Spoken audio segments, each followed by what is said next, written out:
Halo guys, di tutorial kali ini kita akan membahas ngerti HTML di bawah 30 menit ya.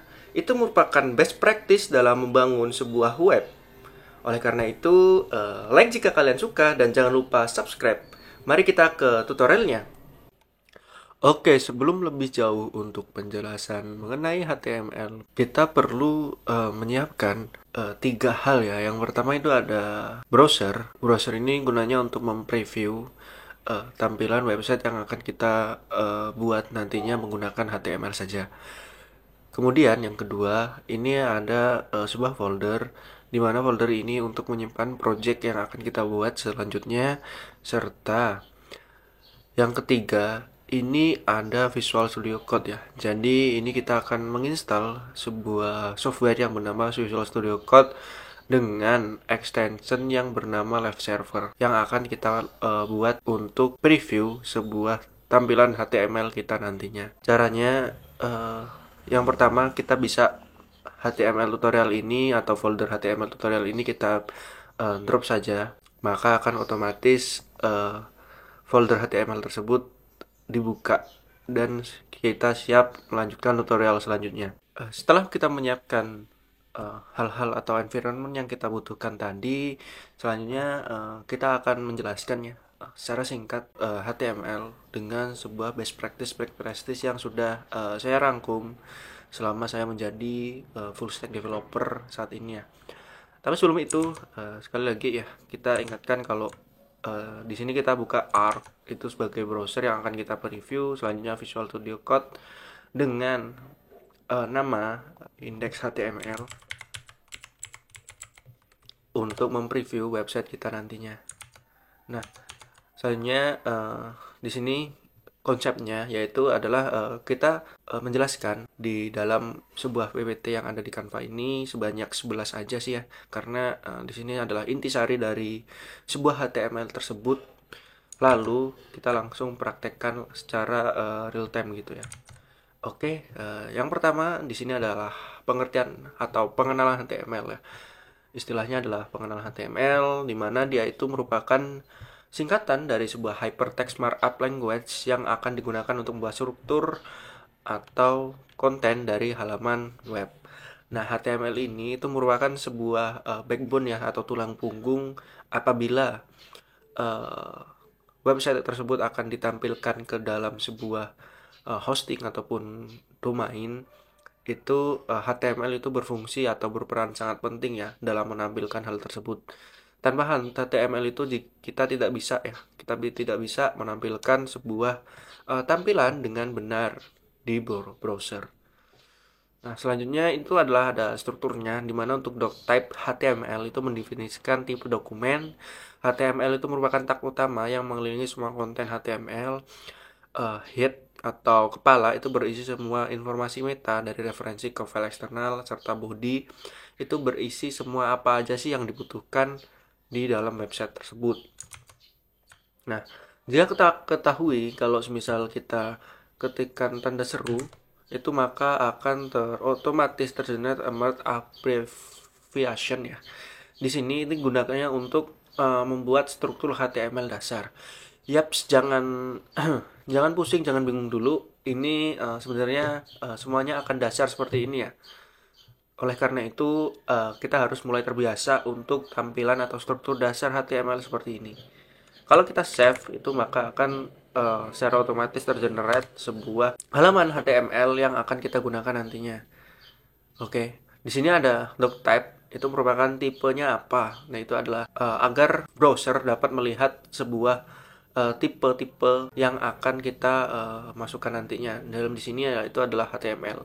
Ini merupakan sangat dasar sekali ya strukturnya dan akan dibungkus dengan tag HTML. Oh ya, ini adalah representasi dari teks yang bernama HTML ya. Dia akan dibungkus secara otomatis. Seperti itu adalah struktur dasar dari HTML filenya. Oke, selanjutnya ada beberapa teks ya yang ada di HTML. Yang pertama itu ada heading, itu H1 hingga H6. Yang kedua ada paragraf, yang ketiga ada line break, yang keempat ada komentar. Nah, untuk best practice-nya sendiri kita bisa jelaskan ya. Ini untuk H1 gitu ya. Tapi sebelum itu kita bisa buat komentar. Misal ini untuk judul. Nah, untuk judul ini kita bisa berikan H1. Dengan H1 ini kita bisa ketikkan hello world. Nah, kita save gunanya untuk extension dari live server itu adalah kita bisa klik kanan, lalu selanjutnya kita bisa klik open with live server ya. Nah, maka otomatis tergenerate ya di dalam teks HTML yang akan kita berikan nantinya, akan buat nantinya. Nah, selanjutnya kita bisa ketikkan teks lagi, komentar ini untuk paragraf. Nah, selanjutnya kita bisa ketikkan tag P itu untuk paragraf ya. Mungkin kita bisa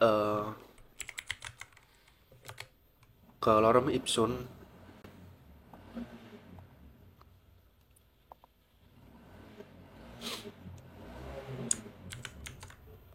Nah, kita paste. Lalu selanjutnya kita balik lagi ke dalam dokumen. Maka selanjutnya adalah teks paragraf akan muncul juga di dalam sini ya, yaitu ada di dalam paragraf. Semisal kita ingin masukkan judul yang lebih kecil, kita bisa ketikkan H2 di sini. Nah, itu akan lebih kecil ya. Begitupun juga dengan H3. Ini judulnya lebih kecil, pokoknya sampai H6 ya. Ini coba kita ketikkan ke H6, maka judulnya sangat-sangat kecil ya. Oke ya, itu penjelasan dari teks HTML yang sudah kita jelaskan sebelumnya. Langkah selanjutnya itu adalah tag list, di mana untuk tag list ini merupakan uh, cara bagaimana sih HTML untuk merepresentasikan sebuah list yang akan mempermudah kita untuk membuat sebuah tag-tag HTML nantinya ataupun list-list nantinya. Dimana di sini sebenarnya itu terbagi ke dalam tiga macam ya, yaitu OL, UL, dan LI. Nah, untuk order list itu merupakan menggunakan penomoran otomatis ya. Dia akan diberikan nomor urut secara urut ya, nomor urut. Kemudian ada unordered list, itu menggunakan simbol seperti titik, bulatan, atau tanda lainnya. Seperti dalam daftar, itu tidak akan memiliki urutan tertentu. Dan list item itu digunakan untuk mendefinisikan setiap item di dalam daftar, baik untuk OL maupun OL. Nah, implementasinya itu adalah seperti ini guys. Nah, ini setelah kita berikan untuk paragraf dan untuk judul, kita bisa tambahkan bawahnya. Ini untuk UL ya. Oh, yang pertama apa dulu tadi guys? Yang pertama adalah order list ya. Sesuai judulnya kita bisa OL, terus habis itu bawah itu LI. Nah, di sini itu order list ya. Kita bisa ketikkan belajar HTML.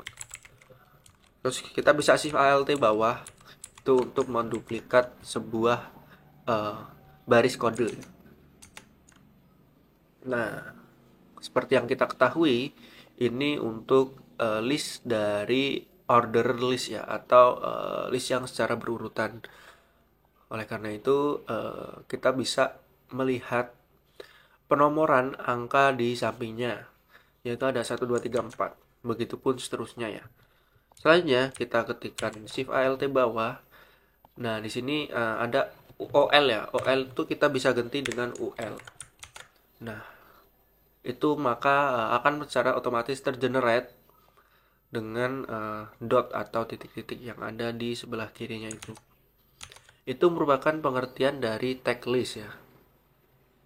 Selanjutnya, di sini ada tag div dan span. Sebenarnya tag div dan span itu merupakan sebuah tag di mana untuk pembagi ya.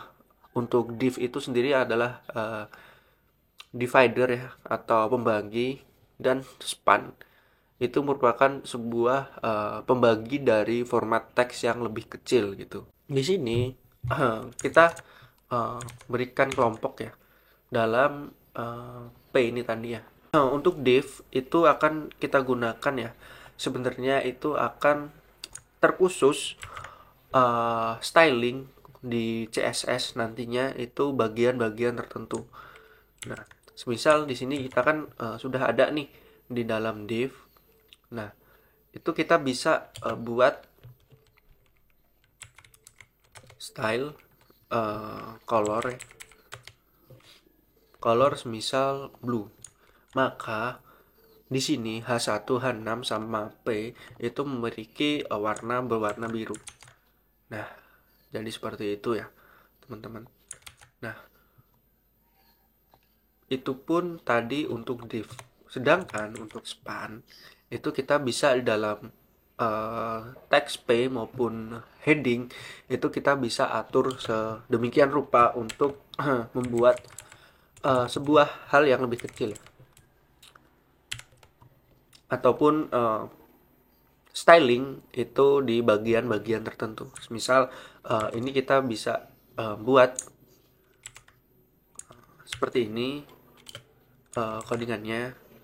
Selanjutnya kita bisa buat style color blue misal. Nah, maka color blue atau warna biru itu pada area-area tertentu. Itu pengertian span dan div tadi ya teman-teman ya. Selanjutnya itu ada link, dimana untuk link itu merupakan berfungsi sebagai menunjukkan kita akan menuju URL mana yang akan kita tuju. Nah, dengan atribut href itu ada href ya, itu isi dari website yang akan kita tuju nantinya. Dengan link tab biasanya ya untuk target blank itu menggunakan membuka link di tab baru seperti itu teman-teman. Untuk implementasinya sebelumnya kita bisa buat ya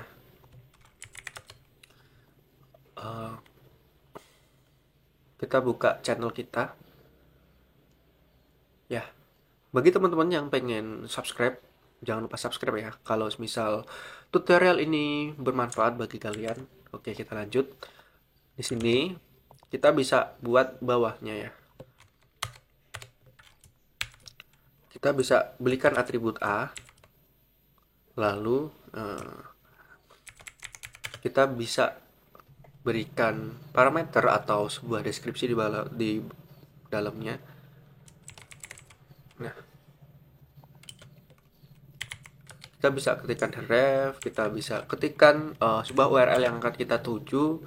Maka selanjutnya kita bisa ketikkan target blank. Nah, di sini sudah terlihat ya teman-teman semuanya, ada sebuah link, itu ada klik saya, dimana ketika kita hover atau ketika kita tunjuk, maka kursornya itu akan otomatis menjadi pointer ya. Ketika kita klik, maka akan secara otomatis generate atau tertuju itu pada sebuah halaman yang akan kita tuju. Dalam hal ini adalah channel YouTube saya ya, atau channel YouTube dari programmer magang ini. Oke, itu merupakan pengertian dari link itu tersendiri ya teman-teman ya. Selanjutnya ada gambar ya.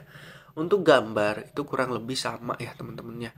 Dimana untuk gambar itu adalah menyisipkan sebuah gambar menggunakan teks Emacs. Dan di sini kita akan selalu menggunakan ya, tidak ada cara lebih baik ya selain Emacs ini. Maka oleh karena itu Emacs ini perlu banget ya untuk menampilkan gambar. Ya, cara paling baik ya seperti ini teman-teman. Di sini ada Emacs, ada src, ada alt, itu merupakan deskripsi dari gambar tersebut. Sesuai judulnya atau sesuai deskripsinya itu untuk atribut src itu adalah menentukan di mana sih file gambar yang akan kita tampilkan. Selanjutnya itu ada atribut ALT, itu kita menyediakan teks alternatif jika gambar tidak ada atau tidak dapat ditampilkan, seperti itu ya teman-teman. Nah, selanjutnya itu ada pengaturan ukuran gambar itu menggunakan atribut width dan height. Nah, untuk ini biasanya kita bisa buat ya, ataupun opsional teman-teman ya. Yang sebenarnya yang paling utama itu adalah source dari gambar tersebut. Nah, karena kita perlu source tersebut, maka gambar itu akan secara otomatis tampil ya. IMG bisa tagnya seperti ini ya teman-teman. Kalau misal kita ketikkan src, kita tampilkan, maka otomatis tidak ada ya. Tuh, gambarnya tidak akan tergenerate secara otomatis. Tapi kalau misal kita ketikkan ALT, kita berikan gambar, maka otomatis akan tergenerate yang bertuliskan gambar. Gitu ya teman-teman ya. Nah, caranya gimana untuk menampilkan gambar yang ada di HTML? Teman-teman kita bisa cari ya gambar yang dengan belakangnya itu .png. Bisa kita cari ya, misal gambar kucing. Kita ke gambar. Kita bisa klik satu kali di sini, klik kanan. Di sini kita bisa cari, yaitu adalah copy image address. Ketika kita paste, nah di sini ada tulisan WebP. Itu pasti otomatis itu gambar kucing ya. Nah, ini merupakan link eksternal dari pengaksesan gambar ya. Ketika kita save, lalu kita buka lagi browser kita. Nah, gambar itu akan secara otomatis muncul ya teman-teman. Jika kita ingin mengatur sebuah ukurannya, ini kita bisa bikin width, ini bisa ke 300, dan height-nya itu kita bisa berikan 200. Nah, maka secara otomatis gambar kucing itu akan mengecil ya teman-teman. Begitupun kita akan melakukan ya pengaksesan gambar di dalam HTML ini sendiri ya. Kita bisa klik kanan, bisa kita ketikkan save image as.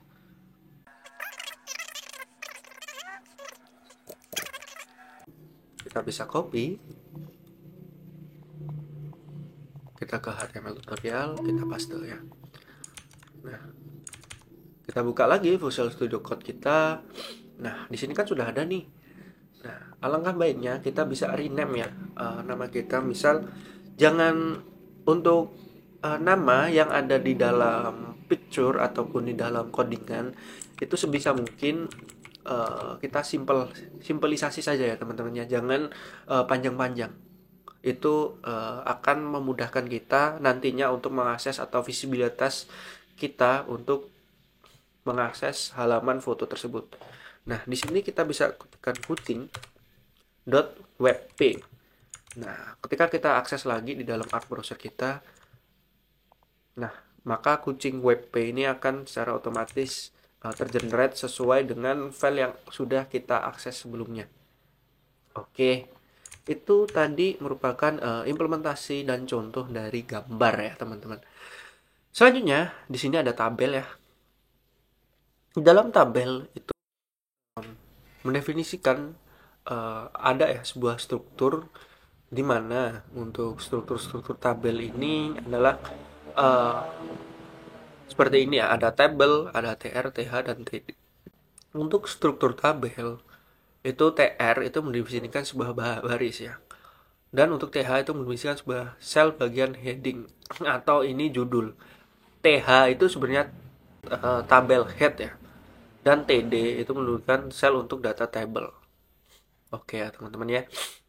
Nah, di sini ada atribut border menambahkan garis pada tabel, atribut column span dan row span menggabungkan beberapa kolom atau baris dalam tabel. Tapi intinya di dalam tabel itu ada TH dan TD seperti itu ya teman-teman ya. Kita contohkan ya untuk Visual Studio Code ini. Kita buka lagi. Di sini ada tabel. Di sini ada gambar image ya. dan di sini ada link. Nah, untuk tabel ini kita bisa ketikkan tabel ya, tabel.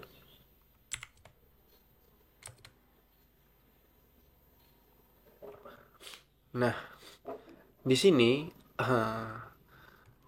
kita bisa langsung aja ya seperti ini, nggak apa-apa guys. Di sini akan kita jelaskan ya. Kalian bisa pause dulu ya codingannya dan membuat codingan serupa seperti ini. Kita akan menjelaskan di mana untuk table itu merupakan definisi dari sebuah table itu sendiri ya. Dan untuk T-head itu merupakan table head dengan parameter TH di dalamnya. Nah, untuk TR itu merupakan table baris ya. Baris dari nama dan umur itu tadi.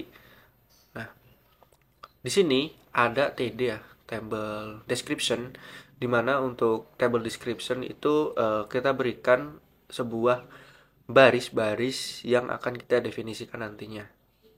Nah, di sini TR, table row ya, tabel baris yang ada di dalamnya itu merupakan table description. Nah, jadi kurang lebih ini nanti teman-teman. Nomor, nama sama umur itu akan di atas ya. Kita berikan papan tulis terlebih dahulu ya. Kita bisa edit, kita bisa gambar. Untuk nomor ya, nah, pengertiannya adalah ini nomor, nama, umur. Itu dari TR tadi ya, table row. Ini TR. Makanya pembungkusnya adalah table row itu tadi ya teman-teman ya. Nah, selanjutnya untuk parameter-parameter lainnya itu ada tag body ya. Untuk tag body itu adalah TR dan TD. TD 1 John Doe 25. Nah, ini bisa 1 John Doe sama 25. Nah, dan lain sebagainya. Dan seterusnya ya teman-teman ya. Jadi karena kita akan akseskan dari HTML, maka tulisannya akan seperti ini teman-teman. Bentar, kita gedekan. Ops. Nah, maka tulisannya akan seperti ini ya teman-teman ya. Ada nomor, ada nama, ada umur, dan lain sebagainya. Yaps. Jadi seperti itu tuh teman-teman ya untuk tabel ya. Itu tadi untuk table ya teman-teman. Selanjutnya kita bisa ke bagian formulir. Nah, form itu digunakan buat mengumpulkan input dari pengguna dan mengirimkannya ke server untuk diproses.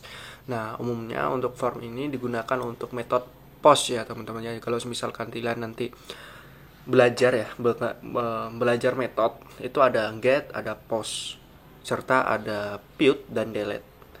Di video kali ini kita tidak akan membahas ya lebih jauh mengenai hal-hal tersebut karena situ sudah mengaruh proses dengan konsep pengiriman serta penerimaan data. Nah, untuk text input sendiri itu dia ada input, ada text area, slide dan button. Nah, di sini kita bisa contohkan langsung ya. Oh ya, untuk ini mungkin kita buat baru aja ya teman-teman ya, karena dikira atau kita ini sudah lumayan banyak untuk tampilannya yang akan menyulitkan teman-teman nanti untuk menyerap materi yang kita sampaikan saat ini. Oke ya, seperti ini ya teman-teman ya. Kurang lebih seperti ini untuk komentarnya. Kita akan melanjutkan ya untuk form tadi. Kita bisa ketikkan form di sini. Nah, di sini ada ya untuk label input, BR segala macam ya teman-teman ya. Tapi di sini kita bisa menjelaskan lagi ya untuk input-inputan ini, deskripsi lah intinya. Nah, di sini kan ada form. Simpelnya untuk label dan input ini merupakan representasi dari deskripsi ya atau judul. Untuk label ini merupakan judul ya. Untuk input itu merupakan isian dari sebuah label tersebut. Oke.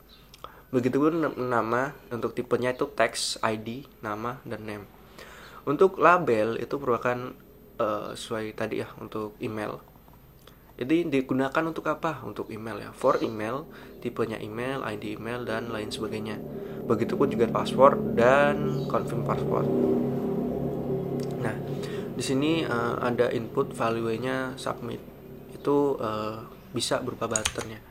Ketika kita buka lagi di sini, maka tampilannya akan seperti ini ya teman-teman ya. Ada nama, ada email, ada password, dan confirm password. Oke, seperti itu ya.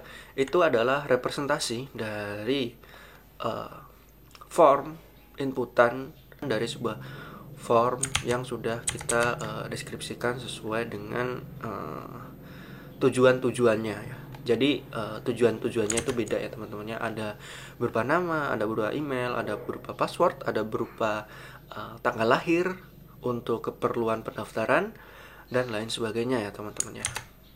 Itu merupakan contoh dari formulir. Di sini kita bisa menggunakan best practice ya. Di mana untuk penggunaan best practice itu merupakan penggunaan semantic text seperti header, footer, dan section. Dan artikel itu merupakan struktur yang lebih jelas pada halaman. Jadi itu sebenarnya kita berikan header. Itu biasanya kita representasikan untuk navbar ya. Di sini kita bisa lihat untuk section header itu merupakan khusus dari navbar atau tampilan yang paling atas itu merupakan representasi dari navbar. Dan kita bisa berikan main. Main itu merupakan isi dari semua hal yang berkaitan dengan struktur atau konten-konten yang ada di halaman HTML atau yang akan kita tampilkan nantinya. Serta footer dan section itu merupakan halaman-halaman yang akan kita tujukan atau kita gunakan secara khusus ya.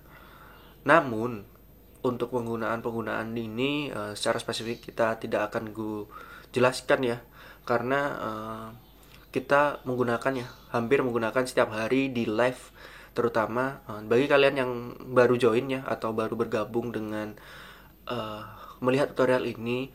Kita biasanya merepresentasikan atau menerapkan hal-hal terkait dengan struktur-struktur yang ada di HTML ini di dalam live kita. Jadi teman-teman yang sudah tahu ataupun belum tahu, kita perjelas ya. Biasanya kita live ya di TikTok. Kita menjelaskan ya, membuat developer, membuat web hampir setiap hari. Oke, terima kasih. Apabila kalian ingin subscribe, silahkan subscribe ya, bantu kami untuk berkembang secara bersamaan agar kita dapat menjelaskan atau membuat konten-konten menarik lainnya sesuai dengan request kalian yang ada di live streaming selanjutnya gitu ya guys ya. Oke. Oh ya, untuk selanjutnya kalian bisa konsisten ya teman-teman ya untuk belajar HTML. Saya tahu untuk HTML ini susah untuk pemula ya, tapi ini merupakan intisari dari semua pengenalan HTML best practice apa aja sih yang bakal digunain gitu ya. Selalu digunain sih menurut saya ya untuk tahapan-tahapan pengembangan web selanjutnya atau kedepannya gitu. Merupakan representasi dari HTML ataupun tutorial-tutorial yang ada atau yang terangkum ya secara keseluruhan yang ada di video-video tutorial lainnya. Itu ada ya, kita gabungkan ya intinya di dalam tutorial kali ini. Oke, see you in another live video. Bye bye.